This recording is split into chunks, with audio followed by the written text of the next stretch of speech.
Hey there, pet industry, pet bosses, petpreneurs, Pets Plus readers. Thank you for tuning in tonight for Pets Plus Live Beyond the Pages. My name is Candace Daniolo, and I am your host for these shows where we dig deeper beyond the pages of this amazing magazine, Pets Plus here. This is their May issue. And guess what, guys? I also have my June issue. I'm so excited because I feel like I always am late to the party with the issues, the physical copies of the magazine, but not today. So we are talking about our cool store here in the May issue. So thank you for tuning in tonight and joining. And I see we've got a lot of people joining us live. If you see the chat, go ahead and type in the chat. I'll say hello to you all. Please say hi. Let me know who's with us and where your store is located or what type of business you have. These shows are an opportunity for you to ask us questions, whether it's myself or a guest that we're featuring tonight. So don't be shy. Ask your questions. Share your thoughts. Share your experiences with each other. Because between Pets Plus and myself, the consultant and founder of Pet Boss Nation, we both believe in building stronger communities for independent retailers and brands across the United States, and we appreciate you tuning in tonight. So hello to all of you that are watching live. Now, if you are watching a replay, you're welcome to comment too. And if you've missed previous shows, you can check out all of our shows on the petsplusmag.com website or on our Facebook pages. If you go to the Pet Boss Nation Facebook page, you'll find them all there as well, or our YouTube channel. And earlier this month, speaking of the May issue of the magazine, I wrote an article about how to sell products on a Facebook Live and turn it into a little party. So if you want to go check out the replay of that training, because I dug much, much deeper into the articles and the points there, you can get the replay on our Facebook page or on petsplusmag.com. Now, if you want your free issue of the magazine, also visit petsplusmag.com, and they give out free subscriptions. Can't beat that. It's the pet industry's leading magazine, and one of the things that they do is they feature a cool store in every issue. And so tonight, we are talking with Laura LaCongo of Notorious D.O.G. Isn't that a cool name? Notorious D.O.G. Now tonight, D.O.G. is located in Clarence, New York. Laura's co-owner is Jessica Mbgua, if I got that right. Mbgua, I think it's Jessica Mbgua. She is on maternity leave, and so she will not be joining us live on camera, but I hear she's in the chat, so hopefully she'll say hello and give some of her expertise too for everybody tonight. So Laura is going to be digging deeper about what they went through from owning a doggy daycare and grooming salon previously to starting Notorious D.O.G. It's a boutique that is, well, one, it has a very catchy name, but it sells all kinds of other really cool things. I have tons of photos that I can show you in just a bit. And we're going to talk to her about the pair's transition into really niche retail and learning from their challenges that they faced as well as their successes. So Laura, please go ahead and join us. I'd love for you to turn your camera on. And you're like, hi, there you are. Hi. Hi. Welcome to our virtual party. Thank you. So we've got people in the chat that are saying best store name ever. I get a lot of compliments. I love it. I know. Well, why don't you, since we're on the topic of the name, I just want to know where the name came from. And then we're going to learn more about how you got started in this. But where's the Notorious D.O.G. from? We went off the rapper Chris Wallace. So we kind of like that logo and name primarily from representing our business. So strong, powerful, modern, and kind of got away from the boutique style with girly girl things because it doesn't attract a lot of men, although our demographics are mainly women between 19 to 65. We don't want to exclude or be able to capitalize on other things where men aren't afraid to go in our store and explore. Yeah, I love that. And I also love my former store I had was called Dogaholics. And when we first launched our business, the brand, I know I did a rebranding later. We'll talk about branding in a little bit, but I did the same thing. I was kind of thinking like, well, I didn't want this frou-frou girly dog boutique. I wanted a little tougher, rougher kind of a place that, men, could feel welcome. And we had a little bit of a different logo. We'll talk about your logo in a little bit, but I think that's really smart. You really stand out not only with a unique name like that, but it's so playful and fun. So that's really awesome. I know that people love your name. Okay, we're going to talk more about that in a little bit. But first, I really want to hear about how you got started in the pet industry, because you are a true veteran in a sense of you've put in a big career here in the pet industry and contributed in many, many ways. So let's start at the very beginning. How did it all start? Besides everyone else loving animals as they grew up, after I graduated from college, vet tech degree, I worked at the vet hospital for a few years. Got out of that because of money situation. They don't pay a lot. Enjoyed what I did and started working in another facility in Buffalo. And long story short, I met a very good friend there. We went to school with, and like, hey, why don't we do doggy daycare? Because I was dropping my dogs off at her house when we did that. So when that had started, we decided to scout out different places in the South Towns, mainly easier for people to go in and out, drop off from work, close location. Mm-hmm. And we opened up daycare in 1999 and just grooming. And there probably wasn't a lot of options at all back then. No, I think we were the third place in all of New York that started doing that, because we started, I think 97 is when we were talking about it. 98 is when we looked for the property, and 99 we officially opened after some basic renovations. Mm-hmm. So it was just an existing footer, and then we kind of built off of there. We went from 7 daycare up to 48. So in a very short period of time, the first year, and then there we just kept adding on different services and different upsells with grooming. And then we franchised in Texas in 2009. And then 2010, we added boarding to our facility and said, hey, why not? Well, let's go 24/7. And from there, I think that was the worst mistake I ever made. So you grew your daycare. And how long did you have your daycare? How long did I have it? 17 years. Okay. So you grew it, you expanded in the franchise. You're saying you went to a 24/7 facility, and that's because 24/7 people could pick up and drop off anytime they wanted to? Staffing was 24/7. So we had certain cutoff points for drop off and pick up, but we were staffed, 24/7. Wow. That can be a lot to manage. You probably had a lot of employees too there. We did. That was another issue, whether they showed up or not. Right. So that was the dreaded call that we used to get, and that kind of is going to get us in the direction of where we're going when we opened up Notorious D.O.G with those certain factors. Yeah. So with this first business, if you could go back, again, you started in pet, you loved pets as a vet tech, but it wasn't paying well. You met somebody who was passionate about opening a doggy daycare. With you saw a niche and a need, you went into that, and you grew a successful business there. So then you were able to sell that business. Mm-hmm. If you could go back to your younger self and give yourself some advice, what would you say? How would you prepare your younger self? I would say a better business plan of action, and at the beginning probably have a better training program. And that would probably, back in the day, help with employees and delegation, where, I think a lot of times owners in the very beginning do try to take on the world and are getting the habit of trying to micromanage because you handled it all from the get-go and you want to let go. You're dealing with animals.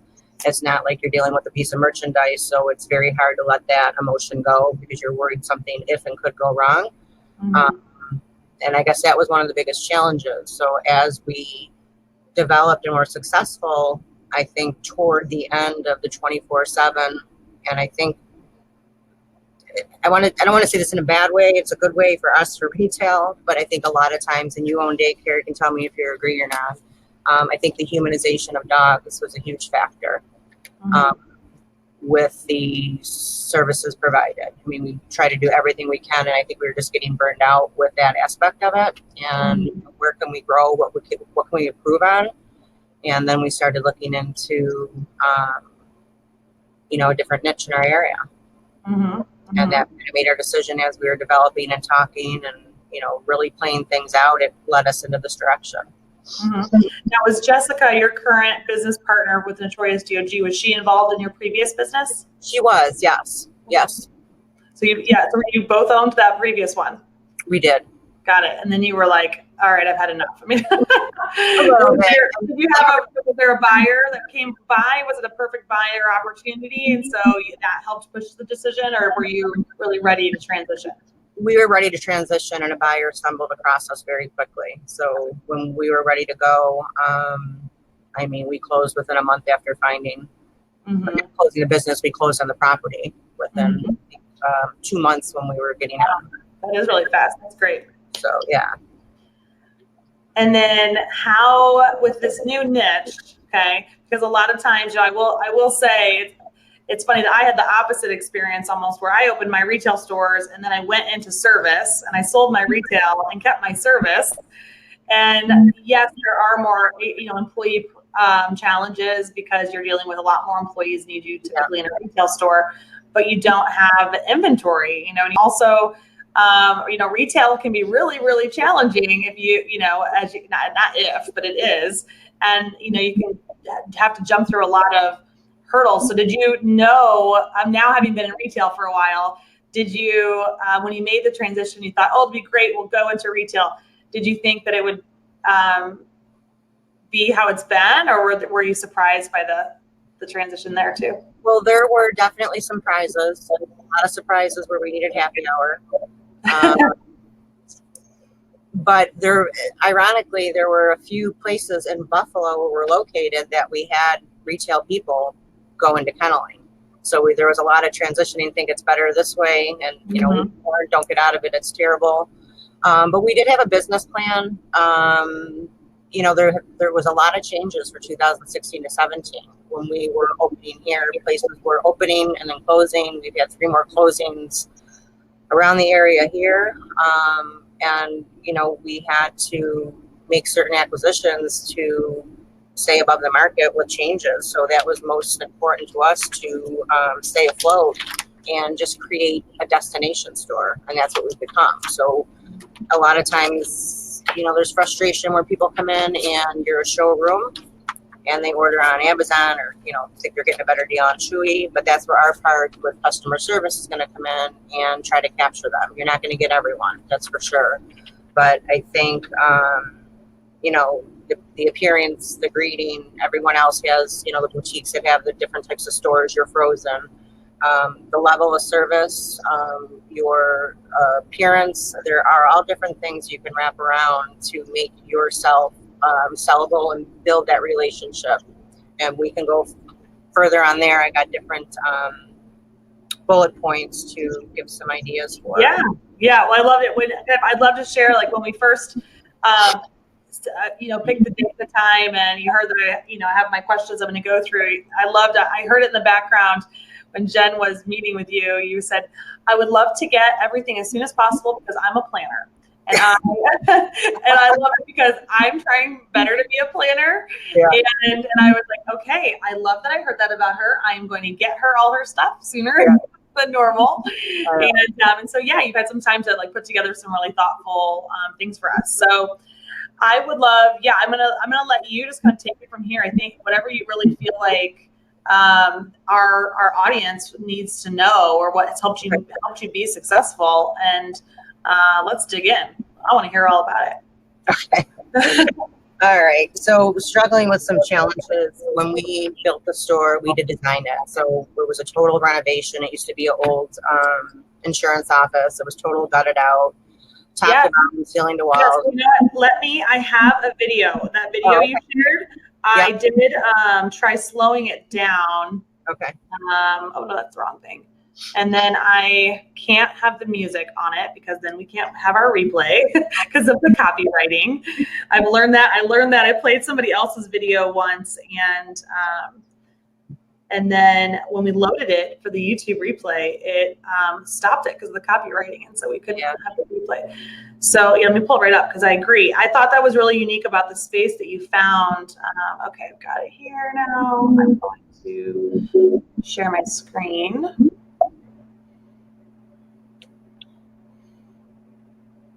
Okay, so what was really interesting, and you can talk, there's no audio, and people can watch now. What was really interesting is, look, I mean, it goes really fast, but it's this old office space. Yeah. This insurance, look at that. You got to rip out walls and lights, and that has a lot. That probably was really challenging. Yeah, those are our husbands we put to work for weeks on end, months on end. I just paused it there. Tell us more about, why did you pick this location? We were looking at a lot of different properties, and toward the end of our discussion, this property came up that was for sale. So we even thought, here's a better investment that we can have owning our own business. And yeah, you bought the building. Demographically, it was a perfect area. Where we're located, we're northeast of Buffalo, and income level is probably about 10% higher here, along with where we're located. It's easy, convenient. 2 miles up from us, we have a Petco, a PetSmart, a busy strip street. And I think a lot of times people that are coming in for whatever it is, their pet food, their supplies, do enjoy the fact that it's off the beaten path, it's convenient, everything's carried for them, they can pull right up, they don't have to get through traffic, park a car, walk their dog in. So we put a lot of thought into that on the way we designed it. Look how beautiful it is. I mean, really, that's a massive transition. Yeah. I never want to paint again. I know. I love it. I mean, that's a really big space. Let's go back here. We see how the whole storefront here. I mean, that's a really, really large space. How many square foot is it? This is about 3,100. Mm-hmm. And I love your very large sign that's lit up, and then you've got parking spaces in the front and nice, big, beautiful windows that are very clean and clear of clutter. I love that. All right, so I just wanted to show that you were talking about your challenges and what you've had to overcome there. So with that build out, so please expand more on that. Well, everything is movable in our store. So everything with me, the staff, and my partner, I think they get upset sometimes when I move things too much. So I rotate constantly, but it is a proven theory. People will always come in and find something. We have the 4-foot rule across the store. The 4 front picture windows are changed monthly. And if not weekly, we'll have a different display unit and a certain end cap. When it gets stale, people get bored. You're going to lose them to the big box stores. You're going to lose them to Amazon for shopping. Mm-hmm. So I think that has a lot to do with keeping it fresh and interesting. Every industry in retail, not only the pet business, has changed, and we have to adapt to survive. So whether it being, I go to Home Goods, I'm constantly getting props of different things for seasonal items. Always be prepared for your season. That's when we first opened that other screenshot. It looks naked. Mm-hmm. So like for example, what you just said about Home Goods, like this. This probably isn't always there, right? You can take it down, move it around. This little swing shelf thing. Yeah, that gets moved all over the store. Yeah.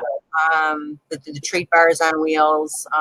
Big wall, that's our seasonal wall. That's our featured food of the month. That is always rotated out. Mm-hmm. Our seasonal products. So that is great for any retailer to create your bigger ticket sales and your upsells. So instead of having a $45 average ticket for your bag of food, let's transition that into a $65 ticket. Mm-hmm. Yeah. So let's talk about, like, just as we're looking at the store photos here, about that when you said that everything was like 4 feet, like none of the displays are like higher than 4 feet. Got to tell you, I wish that more retailers took that into consideration, because I've been in a few stores recently where it's just like, they go real tall right away, and it's just hard. You can't see through the whole store. And I just think that store is, really pretty actually, but when they build these big towers, it's hard to look across and see like all this cool stuff that is back here too, right? Right. And it gets overwhelming. You want the customer to find things and not get lost of what they're looking at. So the whole idea and concept of this is to, upsell and categorize. So we're in Buffalo rainy spring. So we have the mud busters, the paw washers, the raincoats, the towels, the paw rags, and a front display. And then we have a little demo dog with the foot in the display. Right there, as soon as people walk in, they're like, oh my God, this is so cool. And they're seeing the concept of that product being used. We don't have to sell it, but creating that display and showing how it works in a nice, neatly fashion with a display around it is very inviting. And that's what you want from the customer. Touch, feel, you can't do that on Amazon. You can't do it on Chewy. You can do it at Notorious D.O.G. Yeah. And the other thing that I like after looking through your photos is that you can see it here on this one. You're bringing in other elements, other categories into like this treat. So this would be like, I don't know, let's say Chewy's, right? This is a Chewy display, but you're bringing in some toys that match, some bandanas that match the theme. I love that you've gone ahead and gotten these. I don't know if is this a toy or is this a prop you bought gone hunting? No, I remember the Gone Hunting on top. Yeah. No, those are actually for sale. They're door stoppers. Okay. So, but I love you got Gone Hunting fits the theme of, animal parts, right? Yeah. Which is probably why you did that. And then if you didn't put these magnets here, that would be empty space. So you really utilized all the space you had, and by pulling in elements that fit with the theme. And then you're showing your customer other places too, where you can bring in toys, even in a treat section. Yeah, I like that. You tend to do that a lot in your displays. I do. I mean, even like the sign on this, it says farm to table. I bought that sign at a store, but it makes sense with open farm food. We sell it in the store, so that can get rotated anywhere throughout. It's something that you're not going to waste, especially when most retailers and independents are selling food. Use things that you can use throughout your store to create that approachable sale. And seasonal. Let me find. There's another one here too.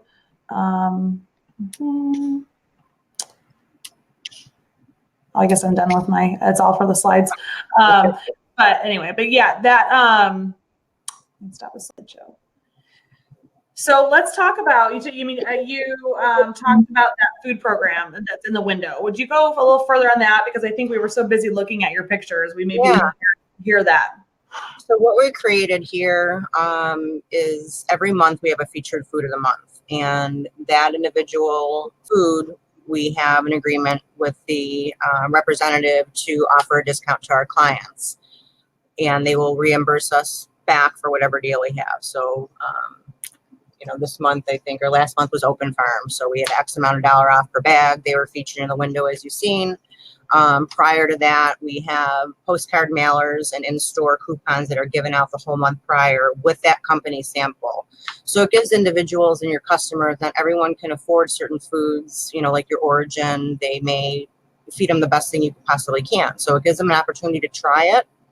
And, once we have that conversation with the individual, when they ask more questions, they're approachable at that point, then that's where we can make that transition for that customer. So I have this, for example, I'll put this. This is, nope, that's wrong one.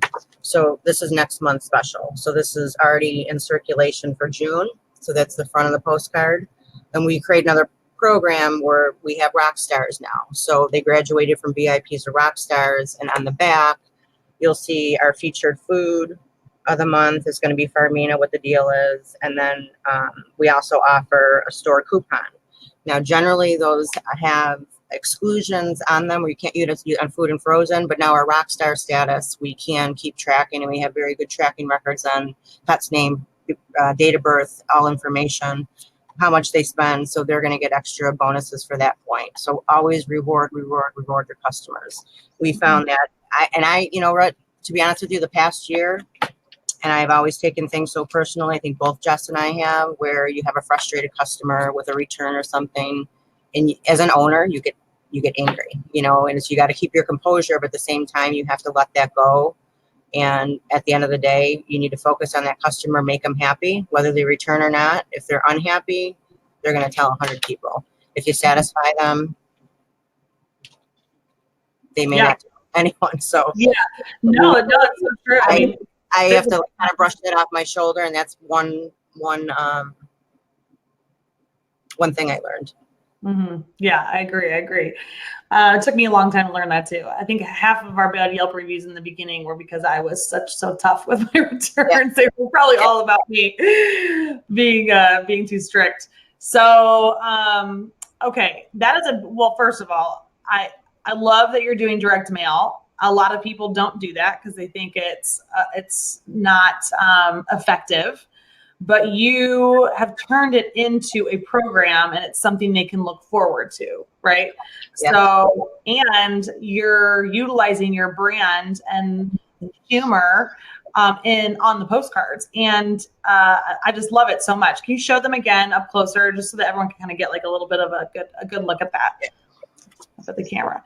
So yes, you've got your rock star theme. You've got the cute picture of the dog, and then I'll hold it up a little bit more, right? I don't know, or to the up and to there you go. Yeah, enjoy special savings. You've got your logo on there, and then let's see the back again. Yeah, I love it. A nice coupon to cut out, a couple coupons to cut out, room to mail it. It's great. Yeah, so yeah, here's another one. May, that was for Mother's Day. Do you design all these, or do you have a graphic designer who helps you? I get images from iStock, and I work with a graphic designer to place everything. She's much better at that than I am. Mm-hmm. But I've worked with her for many years, and she's awesome. And honestly, if you can find a good printer, it is very inexpensive. And again, you know, social media is another deal. Mm-hmm. No way to keep track of it. We still do it on Facebook and Instagram. Mm-hmm. You know, sales, I think this is going to bring customers in. People want a value, and especially when they think they're getting something from being our customers and VIP, they're treated not differently, but they're rewarded for it. So I think that has been a big impact that we've seen on different challenges. Mm-hmm. Mm-hmm. And so what's the difference between your VIP and a Rockstar? The Rockstar now, with our software, we can track spending with customers. So we can go to our first, top 25 customers. So they're in Rockstar status, where last year Jess and I went through our whole list, and we gave those customers a gift card. We gave them a $10 gift card and then a $5 gift card to give to a friend. Mm-hmm. So they were rewarded, said, hey, thank you for the business. We appreciate you shopping local. And it's one thing we always like to emphasize. And then here's something for your friends, so, they can turn them on to us as well and may have never heard of us. Mm-hmm. So that is one different program that we had offered to keep the people coming in. Yeah, it's smart. I mean, word of mouth marketing is really one of the most effective ways to local business. So instead of handing out business cards too, we have another business type card that is, hey, nice to meet you. Here's $5. Come to the store. So it does say that, hey, nice to meet you, with our logo, come to the store, and they'll get something off. So handing those out at other places, and we give them to the employees to hand out to whoever they like as well. So that's great. Yeah, I was recently meeting with a retailer, and we were talking about her target demographic. And we walk into a restaurant, and they were all there sitting at a big table together. And I said to her, I'm like, oh, should we go ask them if they need mobile grooming? And she was like, are you really thinking that right now? Like, in her mind, she was like, this is lunch. And I was like, yeah, let's get some business cards out. And like, you should even go to the table and talk to them. I said, well, maybe that might be a little odd, but I would wait and see until someone went to the bathroom, and then I'd go to the bathroom and I'd start up a conversation and be like, hey, do you guys what are you here for lunch for? You're all here together. And start to talk about, that I own a pet boutique in the shopping center, and did any of them have dogs? Because if so, I'll bring over some free gifts for you, right? Yeah. And that's a free gift. It's a free gift. You're giving them $5. It's on it's easy to carry around. How about you, no matter anytime you meet a pet owner, to be like, here's a free gift into my store. Yeah. So it's so smart. I love that you're doing that. All right. So you've told us about some of your marketing initiatives. I would love, and it was mentioned in the article, the humor that you're using on Instagram. I love it. I'm going to share. I think I can share my screen now too. Let's see your Instagram account. All right. So here, well, this picture right here was right here. I love this photo. Yeah. And then you play around with video too. This is, I think you're down here. What are you here? You're.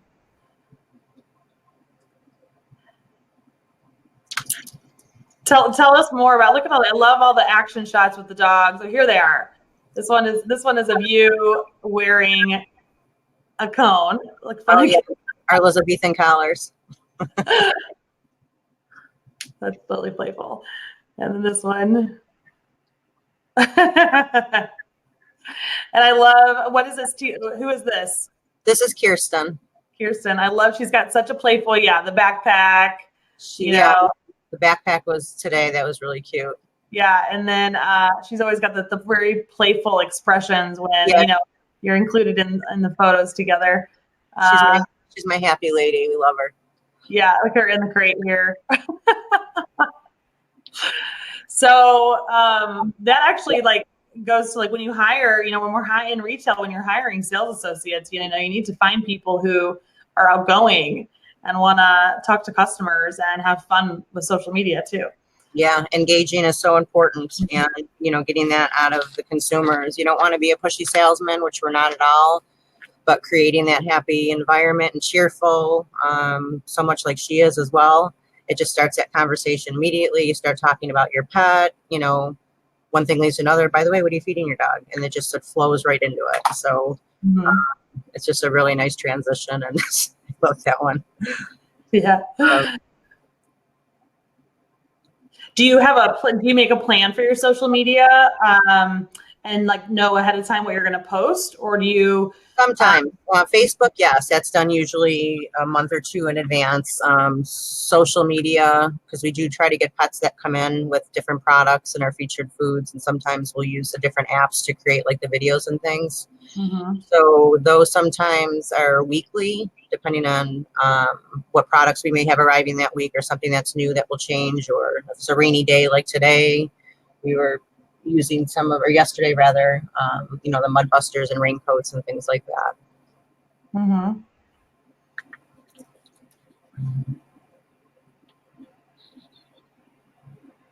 Well, that's good. So do you know, with this one, in-store offer, yes. How does this work? I don't think I've seen that before.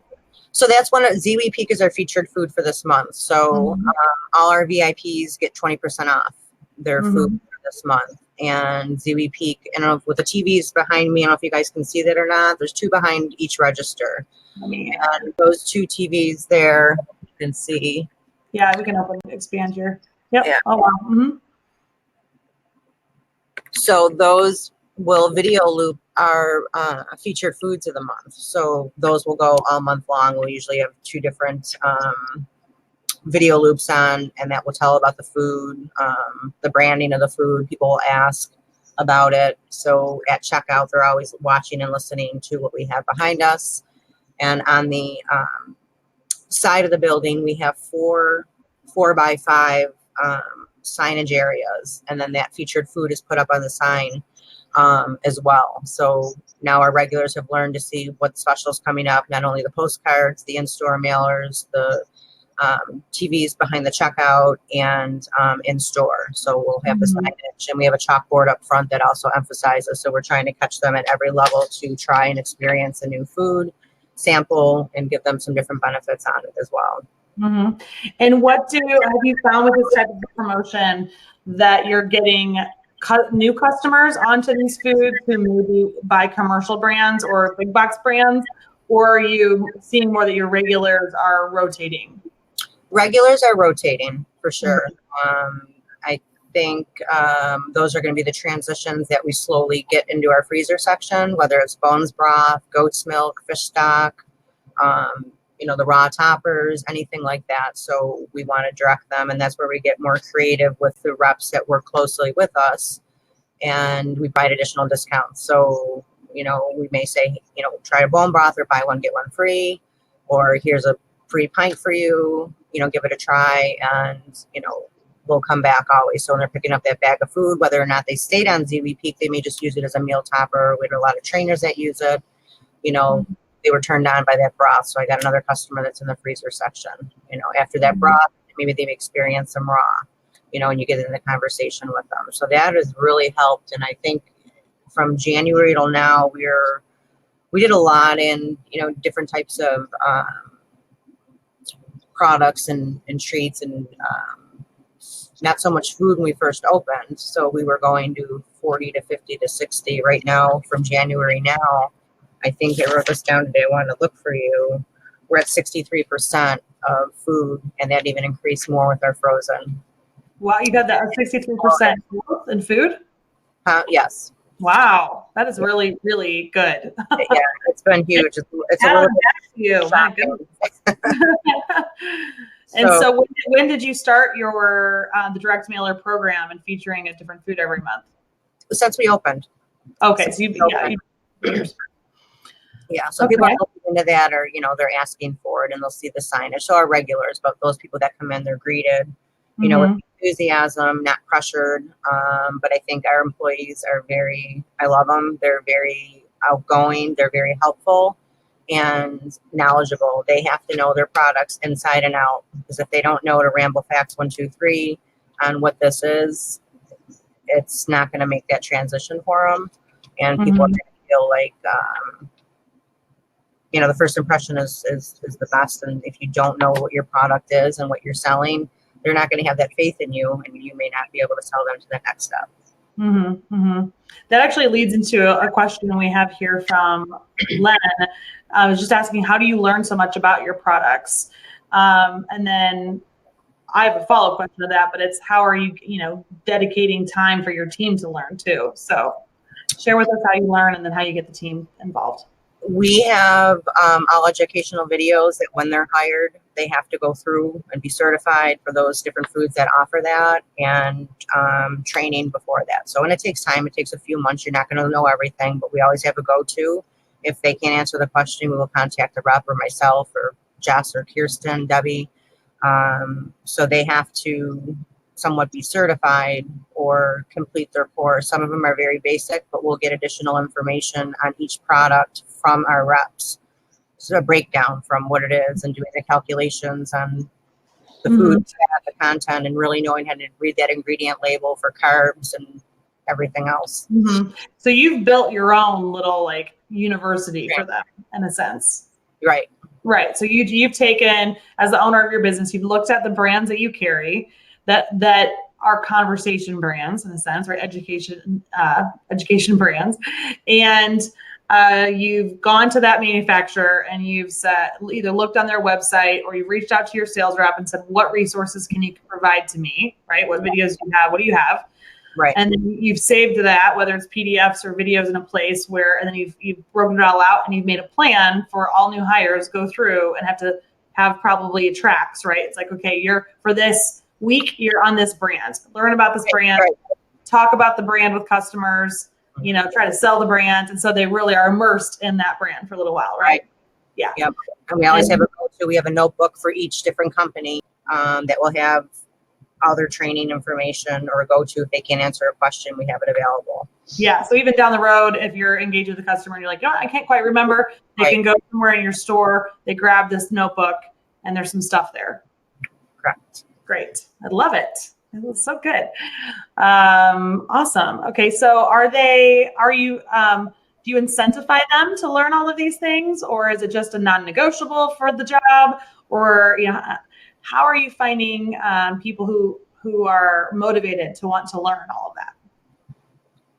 I think the hiring process is part of seeing who you're hiring. And secondly, the bonuses we have for employee feed programs.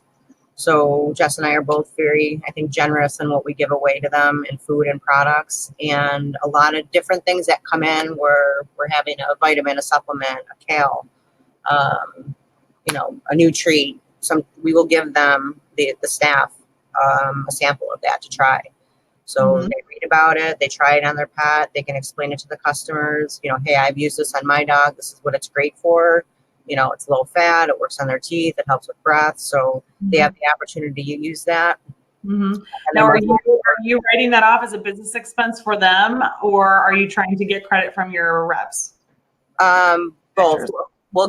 Last month we had a creative deal with one of our representatives of food. So out of the girls, whoever sold the most bags that month for the featured food, they got a $5 credit per bag on a gift card. So one of the girls that won, she won $350 on a Visa card. Oh, wow. Those are some nice bonuses. Yeah. So instead of just giving food, there's other things we want to be creative with, and we have some reps that will work with us. On the other hand, there's a bunch that they should be fired. Right. Love the honesty. I love the honesty. Well, what I love too is about when I think, again, that someone, some people watching may go, wow, $350, you gave her a gift certificate for that. But in the reality is she was motivated to sell, and she had to sell to get that. And so ultimately it's driving revenue for you. And it's that $350 to that employee, one, makes them feel awesome and that you care about them and keeps them motivated. But two, that's a better dollar spent than wasting it on, let's say, Facebook ads, right? You don't know if they're going to come in or not. Right. So I love it. Okay, cool. So let's talk about your, the growing, the fresh and the frozen category. It says here that, your food is 50% of your sales. And with, you mentioned in the article that with, and you've said it tonight already too, but just that fresh and frozen is a way to keep shoppers in your store and not going online. Right. So what recommendations do you have to make to somebody who might be nervous about investing in freezers and investing in that type of product? Do your research on different brands. I would definitely carry at least 2 to start with, because you want to have something that's affordable to someone, obviously a reputable company, and a good branded one where people are going to recognize that brand and it's not going to sit in your freezer for months on end until it expires. With that, you need room for your add-ons and your supplements. The first thing Jess and I started with that we learned about so quickly was the goat's milk. And then from there, we just added on to different types of frozens, our bone broth, our yogurt. It's endless once we learn the benefits and add on to each one of those products. So you don't have to carry every SKU. Because different companies have morsels, they have nuggets, they have patties, they have 25-pound boxes. Start basic and then work your way up. You have the ability to get those deliveries every week. So don't sell yourself short and invest your cash flow elsewhere. Get a few to try. When people say, can you get this? Absolutely, I'll have it next week for you. So that you definitely need, for brick and mortars to be successful, you need to have that freezer drive, whether it's a frozen treat, it doesn't have to be raw food. It could be yogurts. We have cupcakes, bone broth, and all various sizes. So it's affordable for every customer. So you want to have some different varieties for them. Yeah, I love it because it's going to stand out in your store, and someone who walks over there and wants to, open the door and look at stuff. Like you said, I love the variety of price points, and it'll just get them used to using that section. And then they're going to go, oh, what's this other food? And then you can open up that conversation. Yeah. And Astro, that certainly helps as well. Once again, they're rewarded. And so for those of you that don't know, Astro is a platform that will help you with your frequent buyer programs for your foods, and also allows you to communicate and like ping out, messages through the app to your shoppers, right? It's great. It's well worth the money. It's not even that expensive, but if your time's more valuable, and by a click of a button, you're done, instead of doing very tedious paperwork and making sure you get the credit for it. Invest in that for sure. Yes. All right. So guys, if you have any questions, you can type them in the chat and we will get to those in just a second. So please, she's talked about a ton of stuff here, and She's got lots of experience. So if you have questions about any of her programs, I'd love for you to type them for those of you watching live. Now, Laura, so let's dig into what are some of the other things that you wanted to share? I know you've probably gone through and thought about other challenges that you and how you tackle them, like what your typical day looks like, anything that you want to give feedback to us about. Go big or go home. And I think that's one thing you really have to consider, and where you're going to be. If those are on the line of thinking of opening up, going into retail, whether it's daycare, grooming, or retail, you have to have a very inviting destination store. You can't constantly move things, move your displays, the 4-foot rule, everything's on wheels. Because I'll tell you, some things that have sat on the east side of the building and we flipped it one way, it sells. And it sat there for 6 months. So we'll wheel it over to where they're crossing to get their food. And it's, I've never seen this before. We've had it forever. So it's just really moving and bringing it to their attention and pointing out and mentioning certain things with the treats. We're buying a bag of Salon Chewies. Hey, did you see that they have the new Hearts treats out right behind them? So it's a very quick sale at the counter because it's directly behind them. So those are successful tactics for us too. Yeah. And I love that you put everything on wheels. I wish I had thought of that in my store when I had it, because then you can also wheel it out of the way and have space for special events after the store is closed too. Yes. Yeah. And we try participate in the summer months because we don't have room in the store. We used to have them inside, but we'll have rescue groups come here once or twice a month outside, and we'll hold adoption events for them too. Anything we get donated or damaged bags or anything we give to them as well. So we will rotate between different buffalo groups. Yeah, I have a question for you on that. It came up in our so I run the Pet Boss Club, which is Pet Boss Nation's monthly group business coaching program. And a question came up about how, these rescues come to our businesses and we're there, we donate things to them all the time. And then the volunteers tell the people walking by to shop on Chewy, right? Shop on Chewy.com.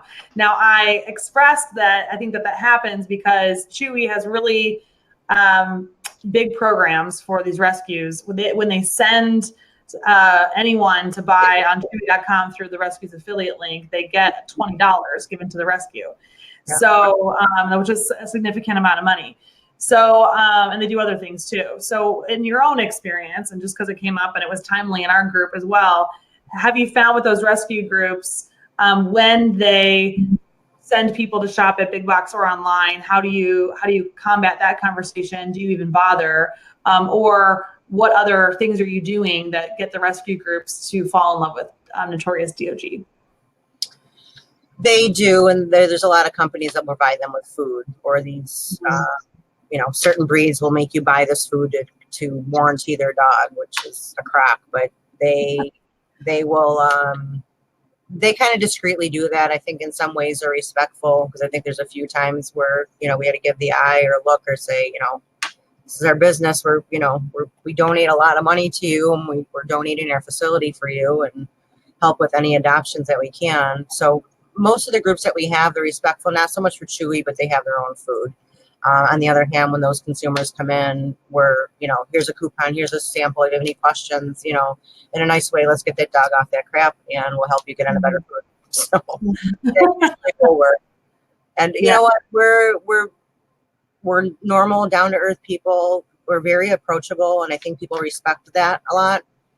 You're not an individual salesperson that just is, cashing you out and, they don't know anything about what they're selling you. So if you can mention some facts and not put a person down for what they're buying, but hey, this is better, here's why, let me just run through this with you. If you're interested, here's a sample, come back and we'll talk. Mm-hmm. Yeah. But the Chewy, I'm all over. I will run out the store and chase someone if they try Chewy. Yeah. Yeah. Yeah. One of the things that I did it in my store too, and I didn't do it all the time because I wasn't there all the time for it to happen. But what tended to work was it's about, relationship building. And, I have a friend who has the expression, connection is currency.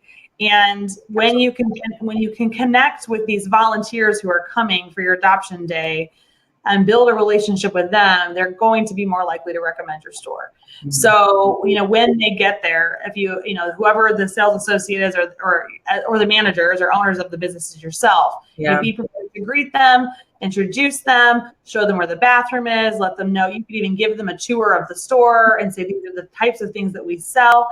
Should anybody, ask you where they can get things, we are actually giving everyone a discount or a percentage of the sales today, to your organization. And I think just that, 5 or 10 minutes it will take for us as owners to do that is really helpful to the strength of that relationship, because that volunteer may randomly have signed up on some, the Facebook group for the rescue and said, oh yeah, I can go there today, and doesn't know anything about your store, or the relationship. So absolutely, I agree.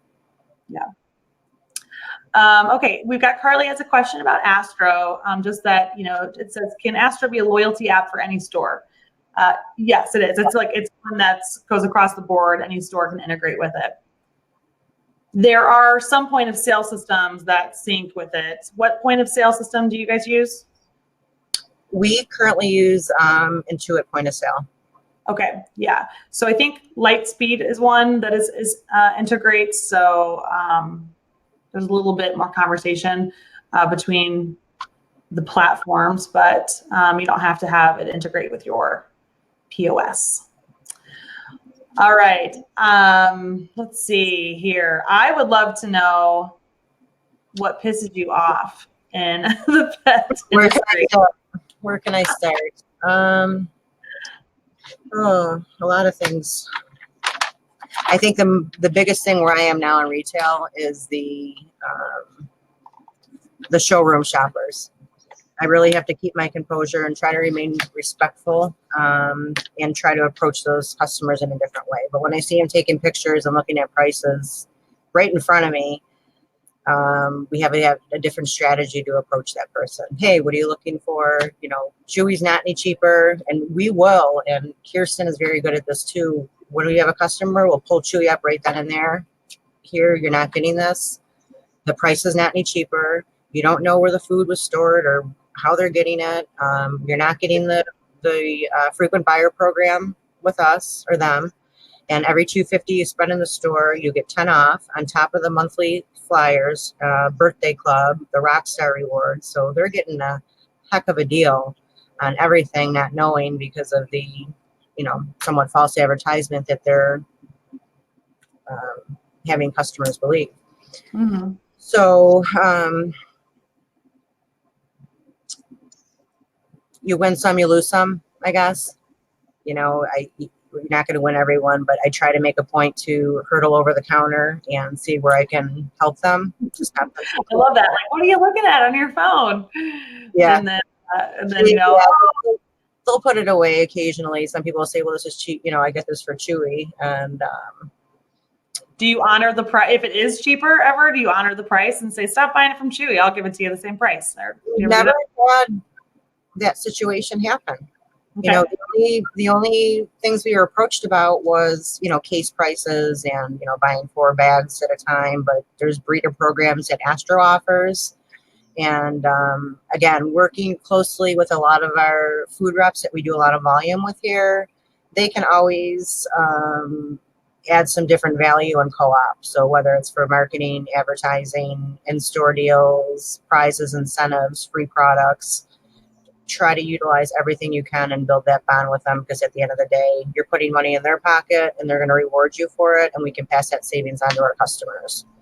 Mm-hmm. Yeah, and actually that was one of my questions too, was like, what advice would you give to someone who's like opening their store, starting out, even though you're a veteran in the pet industry, your store is still a pretty young store, right?